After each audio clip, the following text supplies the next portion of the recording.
आप सबको जय मसीह की।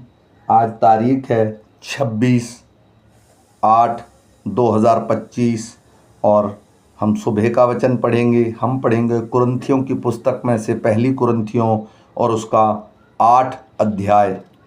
अब मूर्तियों के सामने बलि की हुई वस्तुओं के विषय में हम जानते हैं कि हम सब को ज्ञान है। ज्ञान घमंड उत्पन्न करता है, परंतु प्रेम से उन्नति होती है।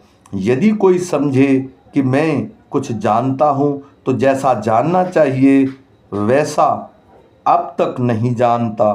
परंतु यदि कोई परमेश्वर से प्रेम रखता है, तो परमेश्वर उसे पहचानता है। अंत मूर्तियों के सामने बलि की हुई वस्तुओं के खाने के विषय में हम जानते हैं कि मूर्ति जगत में कोई वस्तु नहीं और एक को छोड़ और कोई परमेश्वर नहीं।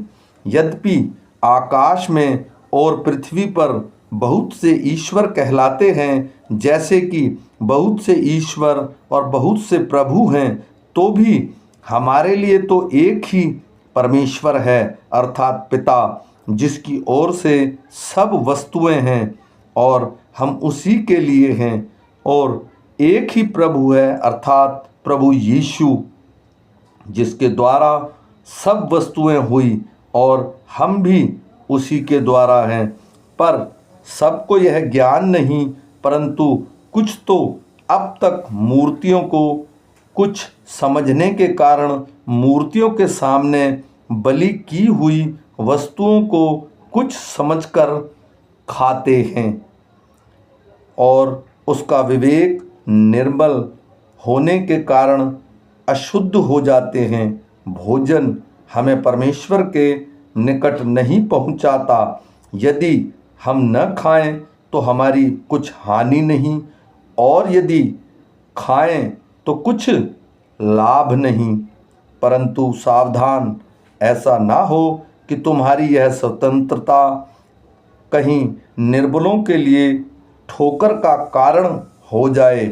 क्योंकि यदि कोई तुझ ज्ञानी को मूर्ति के मंदिर में भोजन करते देखे और वह निर्बल जन हो, तो क्या उसके विवेक को मूर्ति के सामने बलि की हुई वस्तु खाने का साहस न हो जाएगा? इस रीति से तेरे ज्ञान के कारण वह निर्बल भाई, जिसके लिए मसीह मरा, नष्ट हो जाएगा। इस प्रकार भाइयों के विरुद्ध अपराध करने से और उसके निर्बल विवेक को चोट पहुंचाने से तुम मसीह के विरुद्ध अपराध करते हो। इस कारण यदि भोजन मेरे भाई को ठोकर खिलाए, तो मैं कभी किसी रीति से मांस न खाऊंगा, न तो ना हो कि मैं अपने भाई के लिए ठोकर का कारण बनूं। आमीन।